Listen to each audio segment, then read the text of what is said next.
kasinungalingan mo, Aratilis. Sinungaling pala ako, bit narito ka. Ang tiyaga mo naman. Ako sa ayaw ko lang, di mo ako Ganito po, no? Ako, ayaw ko kung ganun din kayo. Kung ayaw ko yung pinanunod ko, hindi mo ko mapipilit. Kahit bayaran mo ko, hindi ako manunod pag ayaw ko. Putya, tiyagaan nyo naman. Ganyan ba talaga kawalan ng mapapanood sa mga mga vlogger nyo? Nagtsatsaga kayo dito, natatalinuhan kayo sa akin. Umamin kayo, natatalinuhan kayo, no? Kaya kayo narito, no? Di ba? Henyo kasi ko eh. Wala ba kayo mahita sa mga vlogger nyo? Bakit nagtsatsaga kayo dito? Tapos sasabihin nyo, sinungaling. Kahit na sinungaling, palagay nyo na, naniniwala talaga kayo sa sinasabi nyo. Pero bakit ang tiyaga nyo rito? Kasi, iba talaga yung, yung higop ng matalinong vlogger.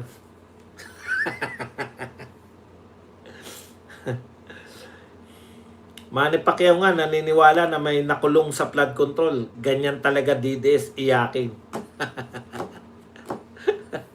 Ang mga DDH talaga, yan lang po ang alam nila. Iyak. Iyak. Tatay mong karton yan. Konti lang bokabularyo nila eh. Pwede bang nyo naman, ibahin nyo na, nalungkot naman o wag naman iyak ng iyak. Yun lang ang alam ninyong bokabularyo. Idol Badong, pansin ko lang, ba't hindi nyo binabanatan si Dante Marabilla?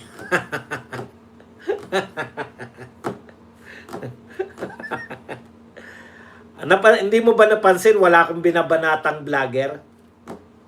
Yun lang, di ba? Bakit mo naman babanatan yung mga vlogger eh? Ang binabanatan ko po yung mga nasa tao sa gobyerno, hindi po si Maravillas lang. Yung mga kung may babanatan po ako, yung mga sikat na po, halimbawa si Arnold Clavio, mga ganon. Sila Karen Davila, yung mga taga-media na sikat. Halimbawa po, banatan ko yung sinasabi ninyong vlogger. Pucha, baka tanong pa sa akin ng mga nanonood, sino po yung binabanatan ninyo? Alam niyo yung ibig ko sabihin? Sayang ang oras.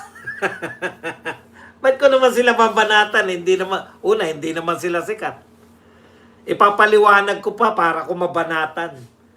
Ang mga binabanatan natin, yung hindi na natin pinapaliwanag kung sino sila. Kilala nyo na si Amy Marcos, kilala nyo na si Sandro, kilala nyo na si BBM, kilala nyo si Auntie Claire. Bakit po ako babanat ng mga kinakailangan ko pa silang ipakilala? Nakukuha nyo po? Marami po mga vlogger na bumabanat sa mga kapwa namin vlogger. Nanakawan ko pa ba sila ng mga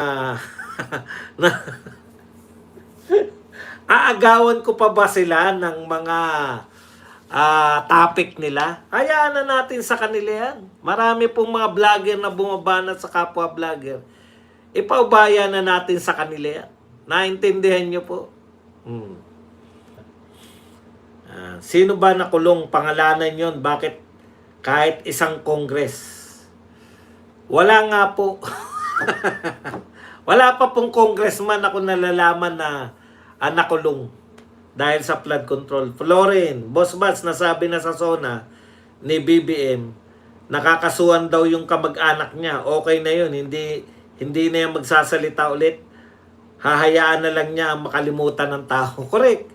Hanggang SONA lang po si BBM. Pag nasabi niya na sa SONA, okay na siya ron. Si Llamas ay hindi empleyado o government official ng anumang departamento. Si Llamas ay isang hamak na pangit lamang na walang silbi sa mundo.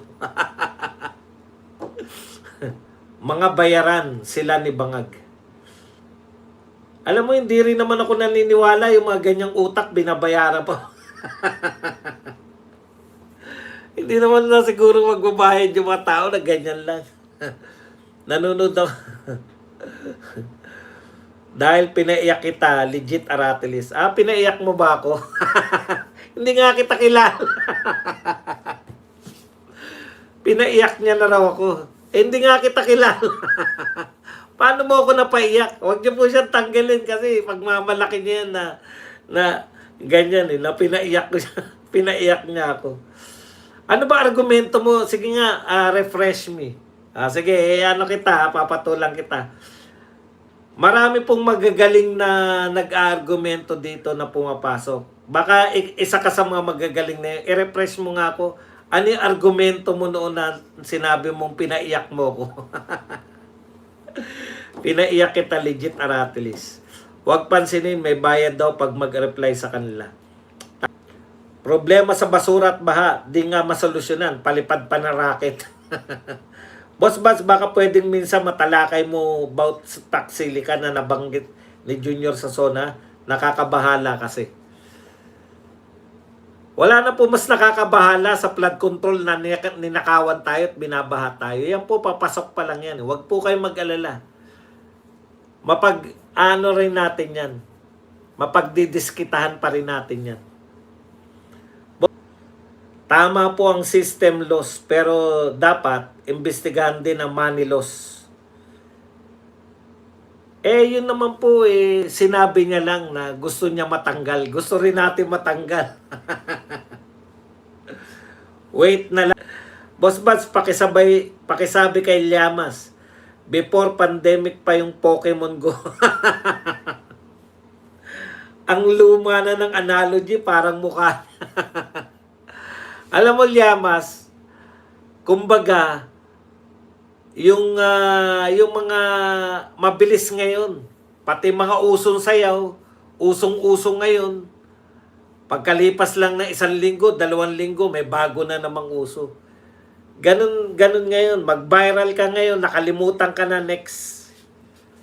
'Di ba? Naalala niyo yung ano ba yung nakaraan na yung sinayaw pa namin ni PL yun, yung kamakailan lang. Ngayon, may bago na uling bagong sayaw ulit. Yan pa kayang Pokemon Go. Puta. Nung araw.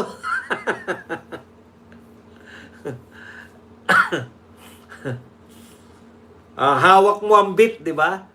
Puta, lahat uso-uso, hawak mo ang bit. Pati si Luistro nagsabi, hawak natin ang bit. Ngayon kayo sumayaw ng hawak mo ang bit. Wala na, laos na agad.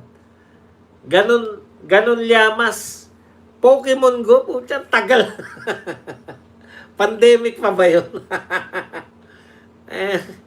Yung cultural reference mo, ang layo.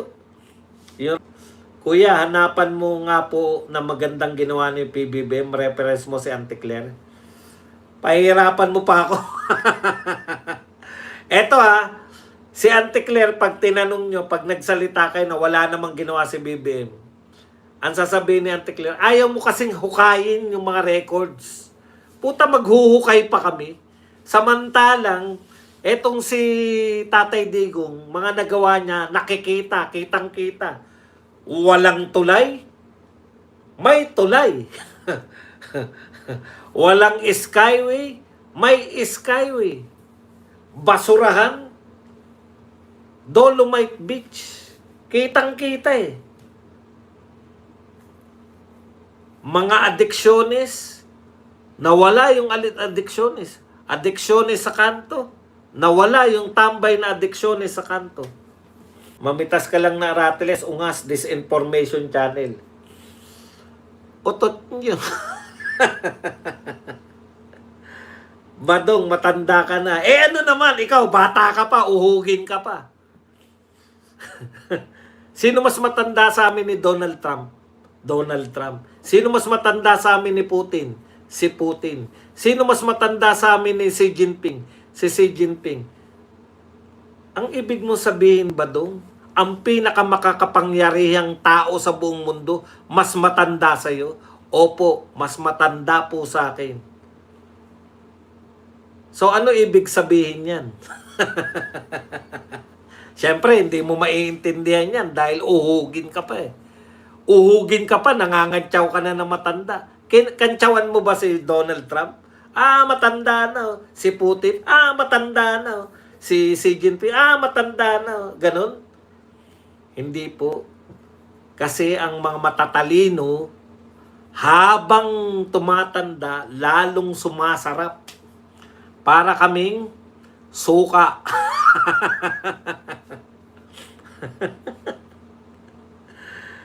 Matanda ka na ba dong? Eh, ikaw, uhugin ka pa.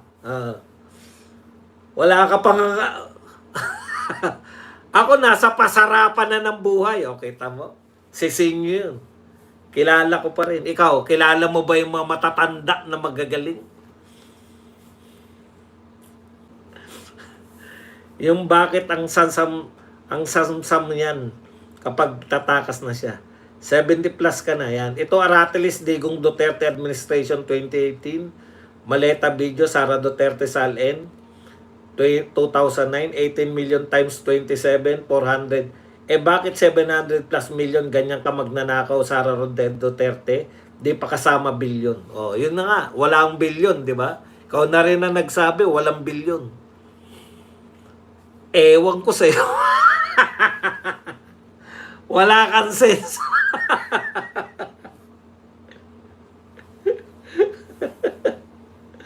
Hindi naman ako Ilocano, KB.